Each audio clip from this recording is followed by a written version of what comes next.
Hi, my name is Stevan Gates, and this is my story about the E-Myth evolution. Yeah, it's titled Financial Psychologist, and I didn't call it that.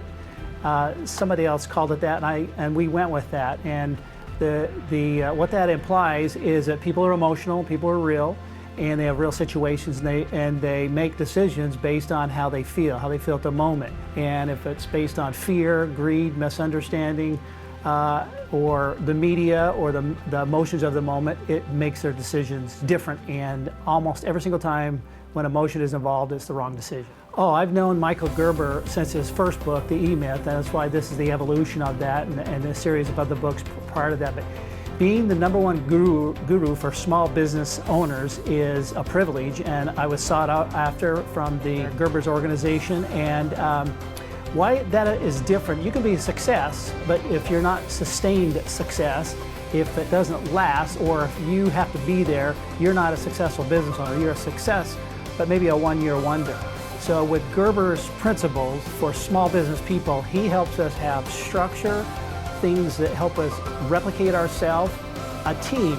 You know, my clients are successful because of me and my team, but if I'm not around, they're still going to be successful. That's the difference with Gerber's organization and his principles, is that allow you to scale, have continuity, and have the best of the best if I happen to get hit by a bus, or if I am traveling. So Gerber's organization and principles have been profound, and he's been proven he's the best, #1 in the world for small business entrepreneurs. I have an opportunity to team up with Michael Gerber, be one of his chapters in his book of entrepreneurs that have overcome things and achieved and have a high degree of success. And it's one thing to have success, to have sustained success, not only me, but my clients, because of a team, is what Gerber's all about in his principles. A question I get over and over from clients or prospects is, why do you do what you do? And I've been delightfully surprised that when I share people my story, how, not what I do, but why I do it, and I tell them about experience where my dad went bankrupt, and he was a business owner, everything kind of collapsed. He had 3 organizations, very successful. And what I went through and what I saw, literally we lost our home, and we had to go on have some serious help for quite some time when I was in high school. And so all my plans went out the window because my parents weren't going to help me anymore financially. So when I told that story, and I have another video on that, because I found that people love to hear that, and it surprises me because I thought they'd want to be talking about other things. But when I tell them the story, they realize, okay, gosh, I like this guy. 2, this guy maybe will understand me. In fact, you know what? I want to work with this guy. He has had some experience. And then with my team and what we do, that's what really people like. They like people that are real, people that are experienced, people that they like to work with, and teams. People that are successful have some level of planning and have done some level of strategies, and that's good.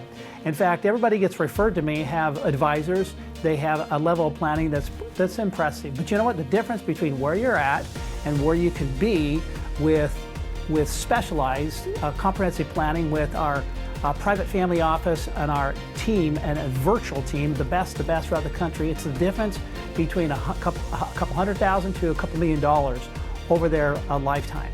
And so it's huge, and that's what we kind of demonstrate. And we're not for everybody, and we can't help everybody, but for some discriminating, successful individuals that recognize where they're at, where they can be, through trying some what-if scenarios and sophisticated modeling, they realize, oh my gosh, this is really what I need, I've been looking for. One of the things that I think is important to understand is that there's something in behavioral economics that says, we call it an M, stands for misery. And when your financial stress goes up, your irrational decision-making behavior goes up, and your emotional intelligence goes down, and your physical and financial health goes down as well. So we flip that M for misery and go with what's called W, which is wise, wisdom. And so what we do is we decrease our clients' stress. We decrease their irrational decision-making behavior, and we increase their emotional competence and their ability to make sound decisions. And you know what? Quite frankly, is that what we have found, not quite frankly, but scientifically, people are happier and they're healthy. So there's a difference, there's a connection between your wealth and health. And so that's what we do as financial psychologists, is we take the misery out of your life and create wisdom with proven, time-tested strategies that we've been doing for 35 years. I'm Stevan Gates, and this is my story on the E-Myth evolution.